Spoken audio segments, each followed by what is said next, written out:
If you are a physics student and you're learning about friction for the first time, this is a great problem to study. It's simple, and yet it's very profound. So keep listening. And I'd like to welcome all my physics pals to another physics problem solved. My name is Paul Lake, and hope you're doing well.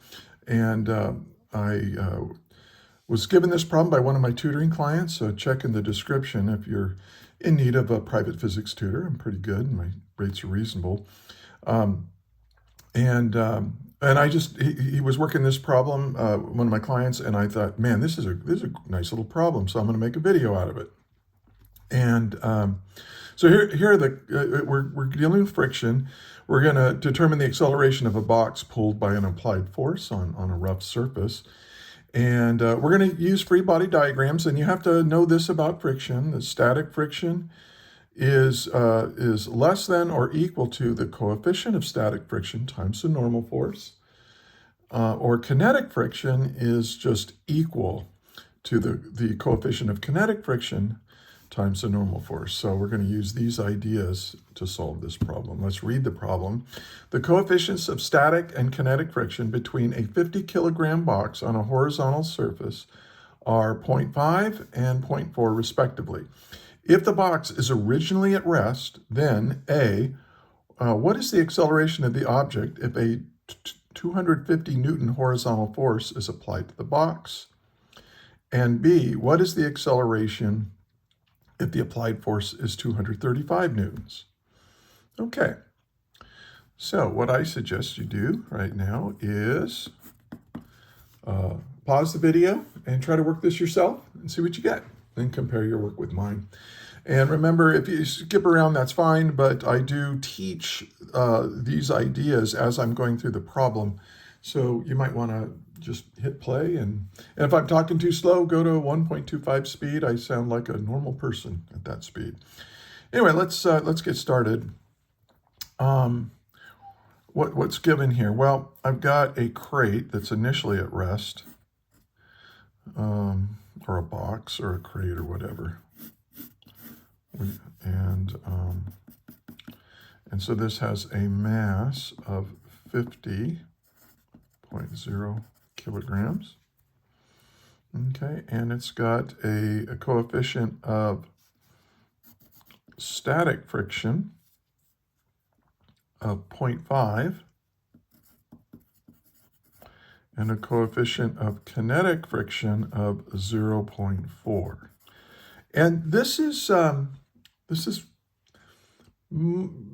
true for most materials, that the coefficients of friction for static friction is a little bit higher than the coefficient of kinetic friction. This is before things slide, so things are kind of stuck together, right? And things grip on each other a little bit when they're not sliding. And then you break it loose, and now you have sliding friction, right? Sliding friction is a little bit less. Okay, and that's one of the points of this problem. And so we want to find, and we have this applied force pulling on it. And we want to find the acceleration if the applied force is equal to 250 newtons. And then we also want to find the acceleration if the applied force is 235 newtons. Okay, and I like to do problems like this. I really recommend you do this when you're doing your physics homework. Draw a picture of the problem. Write down what's given around that picture. Write down what you're trying to find in terms of the variables we use. Use units when appropriate. Like coefficient of friction, they don't have units, but forces do, mass does. Okay, and so let's get started. Now, here's the thing. We want to figure out what the if there's a net force or not on the object. And here's what we know. We know that the the force of static friction is less than or equal to mu static times the normal force. This is something that you should have been taught already. Okay, now now we have to figure out what the normal force is in order to calculate that force of friction, that maximum friction. So let's do that. Because what I want to know is, look, if the applied force isn't strong enough, it can't break loose from the static friction. So there won't be any acceleration. That's what I'm testing for. Okay, so I've got the weight, mg. I've got the normal force. And I've got, and we've got this applied force.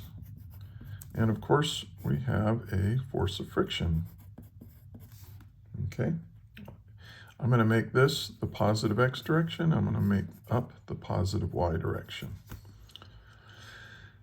And I think what I'm going to do is I need the normal force in order to figure out what this force of a maximum force of friction is going to be. So let's figure that out. So I want to know what is the maximum force of static friction I can have. So that's going to be equal to, oh, I'm sorry, I didn't get the normal force. I think you can see here, if I sum the forces in the y direction equals ma in the y direction, okay? This part really isn't necessary if you've been doing problems like this. I know that in the positive y direction, if we're going to add up all the forces in the y direction, there are only two forces in the y direction, the normal force and the weight. The normal force is positive, and then I could add mg, but mg is negative, and when I add a negative, I just subtract mg. And look, and those are the only two forces in the y direction. And what is the acceleration in the y direction? Well, it's a crate being dragged across the floor. There is no motion at all, or velocity or acceleration in the y direction. The acceleration in the y direction is 0. And that just means, oh, the normal force is just supporting the weight of the object. And in this, we, you know. So, and you can, if you've worked these problems a lot, you just say, oh, the normal force is just supporting the weight. So the normal force is equal to the weight. You can do that in your head. Okay, so mu sub s is given to be 0.50. The normal force is mg. And so the mass is 50 kilograms. And g is, I use 9.81 newtons of force per kilogram of mass. That's Earth's gravity field right there. And so what is that max? This is the maximum force of static friction. Okay, and when I plug that in to my calculator, let's do it. So it's going to be 0.5 times, follow along with me now, times 9.81. I got 245.25. So we can just round that as 245 newtons. Aha! Now, this is important. And let's talk about what static friction for a second. Now, what I'm going to do here isn't really part of the problem. It's just explaining stuff, okay? I'm teaching right now. So if you've got, if we redraw the free body diagram, okay? So here's a normal force, and here's the weight. Now, here's how static friction works. It's static friction, so there's no sliding. The two surfaces, the surface between the bottom of the box and the rough floor surface or whatever that it's on, there's no sliding. They are motionless with respect to each other. And so if that's true, well, if I apply a force like this and I want zero acceleration, well, there has to be a little bit of static friction. In other words, the static friction here, the force of friction that's static, is going to be equal to this applied force. We'll put applied force right there. Well, what if I make the applied force a little bit bigger? Well, this gets bigger to match it, right? The force of friction will always match this applied force until it gets to a certain thing. And now let's pretend now that this is the maximum. So this is max, which means that if I add any more applied force, I'm not going to have any more static friction. I mean, it's going to break loose. It's going to break loose. I mean, where's the thing I can use? I can use this eraser, I suppose. If I push on this eraser with the pencil, well, it moves almost right away. But, oh, let me find something heavier. Come on, Mike. All right. Oh, here we go. My iPod box. If I apply a force to this, right? I'm applying a force, but the box isn't moving. Why? Because there's a friction force opposing it. And that's static friction. Now, the harder I push on this, the greater that static friction until it starts sliding. And that's when you get kinetic friction. Okay. So the maximum static friction that we can have is 245 newtons. So if we're doing part A now, we want an applied force that's 250 newtons.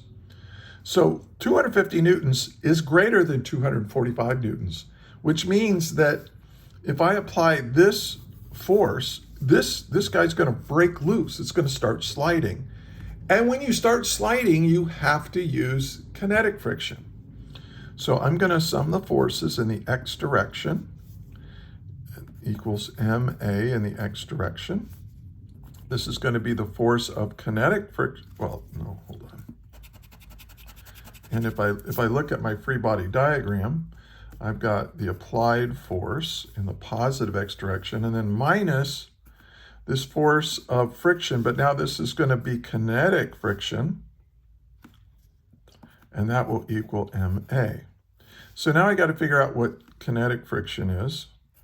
The force of kinetic friction is equal to the kinetic coefficient of friction times the normal force. Okay? And I know what the normal force is just equal to the weight, so this is going to be equal to mu mg. So I've got Fa equals, oh, I'm sorry, I'm not solving for Fa. I'm solving for, what am I solving for? What am I trying to find? I'm trying to find the acceleration, for crying out loud. All right, so the acceleration is going to be equal to this applied force minus this force of friction, which is mu sub k times mg. Put a k in there. And then we're going to divide by the mass. Okay, now let's plug in our values. Fa in part A is said to be 250 newtons. And then, but we're going to take away from that the force of friction. And this is going to be 0.4 now. This is mu sub k, which is 0.4. And this just means, oh, the friction force is going to be 40% as big as the normal force. That's what that coefficient of friction means. And that is going to be the mass, which is 50 times g. And then we're going to take the result of this and divide it by 50 kilograms to get my acceleration. Well, let's do it. So 250. So 250 minus, and then I always put these in parentheses just so I don't, times 50 times 9.81, close parentheses, equals, and I get 53.8.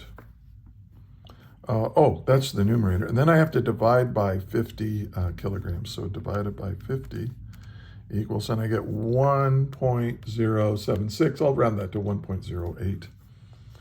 1.08 meters per second squared. And that's my answer to part A. Okay. Hey, if you find this helpful, do me a favor. Give it a like. Share it with your friends. Share it with your teacher. Look in the description. There's links on how to get a hold of me. But also, I have a lot of other resources for teachers and for students in physics. So check out those links if you're interested. All right, and I would much appreciate it. And if you'd like to leave me a little note in the comments, I like hearing from you guys. So, all right, let's do part B. Well, here's the thing with part B. Part B is super easy if you know what you're doing. Because what is the force? The applied force is 235 newtons. Well, this crate started at rest, didn't it? It started at rest, V equals 0. So we had, basically, if we draw the forces again,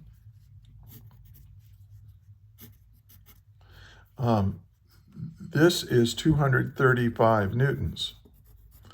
Well, we said that the maximum static friction can be up to 245 newtons, but look at this equation right here. A lot of people ignore this equation. It's beautiful though. The force of static friction is less than or equal to this. Why the less than? Because it always matches this applied force. So if this is 235, the force of friction, this is the applied force, then our force of friction will be will be negative 235 newtons, or 235 newtons in the opposite direction, right? Okay, so so we haven't broken that maximum 245, so it's not going to move. It's not going to break loose. And if it doesn't break loose, the acceleration equals 0.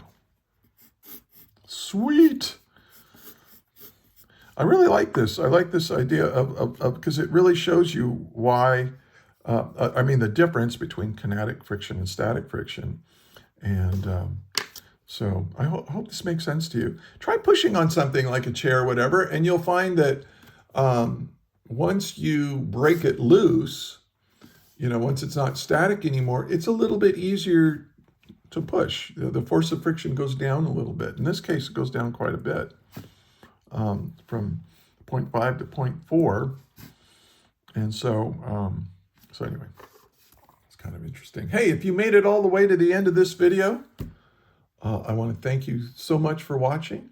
And until the next one, may the net force be with you always. That is all.